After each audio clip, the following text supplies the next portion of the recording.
Welcome back.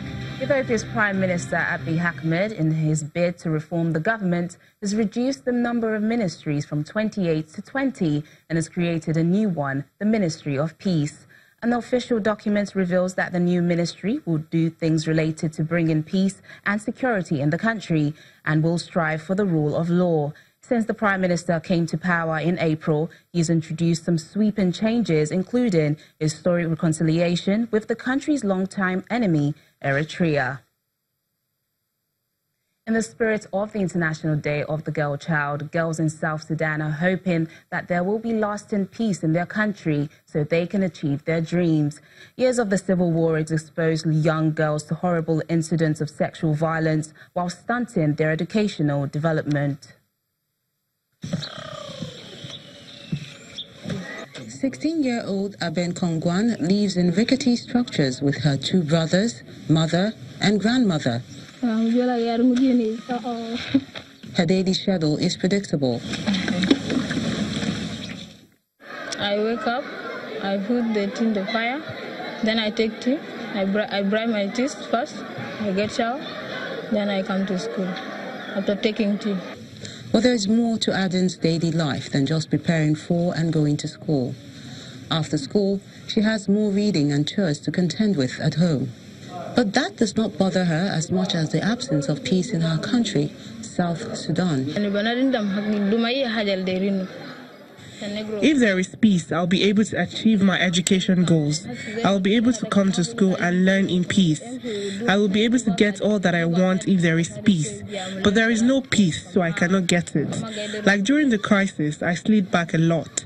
I would have been in primary 8 or secondary school, but the war brought me back to start from primary 3.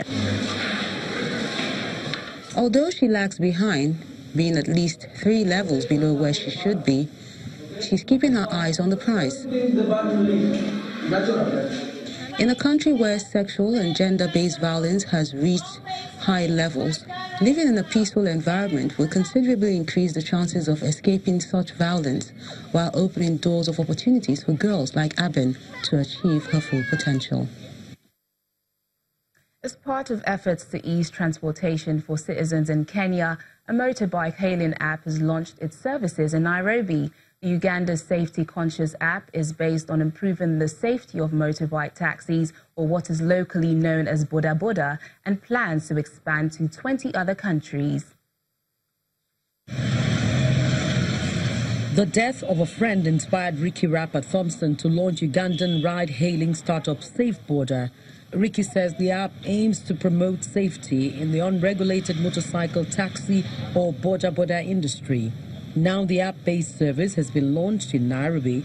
It also plans to expand to 20 other African countries. I was a boda boda driver before and witnessed more than my share of accidents. The worst being a loss of a very, very good friend in a boda boda related accident. So when he died, I realized there was something that needed to be done. I bought a second helmet for myself and always carried one every time I would carry my passengers. So that made me realize I needed to do something as well. So I shared my idea with friends, and I met one of my customers who was also my very good friend, who shared the same interest. Even from his side as a customer, he also felt like something needed to be done. So we joined hands together and worked from the very, very beginning. But the app is not just about safety from traffic accidents. The unregulated industry has seen some passengers robbed by their riders. I don't know the name. I don't know where it comes from. I don't know the person who am I going with. But for Safe Border, you get the person from your phone. You know the person who is taking you, the names, the element numbers, and which is nice for you. It's easy for you to know who you're traveling with than the other guy. Even if you're traveling with a Safe Border guy, you may know I'm traveling with Rashid, but for the other guy, you don't know. It now counts 6,000 members in its network, which Ricky says equates to 1 million Safe Border journeys a month. We have over 6,000 borders, and that means in a month we have over 1 million safe trips that is being taken every day in Kampala. And this is one thing that we want. We want safe trips. We want trips that are taken with professional drivers who know exactly what to do, because right now, as we speak, we have a training academy that symbolizes the work that we do. They go to class, they get trained.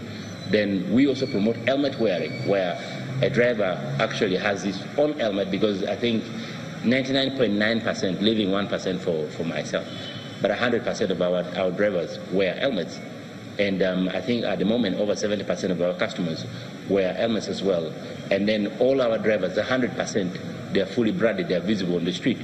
Ricky teamed up with two economists, Belgian Maxime Dudon and Scottish Alastair Susok, to launch the firm in 2015.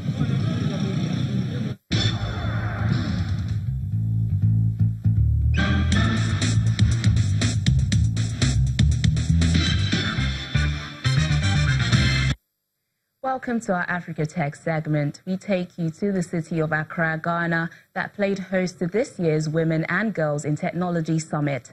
The annual three-day event had in attendance women from over 30 African countries to explore different ways in which women can grow as leaders and technology users. What tends to happen when women... The second African Summit on Women and Girls in Technology in Africa, which took place in Accra, Ghana, was attended by delegates from different African countries. The organizers say that they put the event together to consolidate efforts by policymakers, activists, academics, entrepreneurs and community leaders to get an equal share of the digital dividends earned since the creation of the web.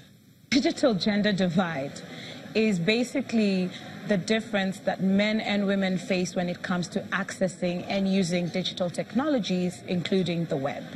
Many of these factors tend to also be political, civic, economic, and social, and they also compound to make for a differentiated digital experience.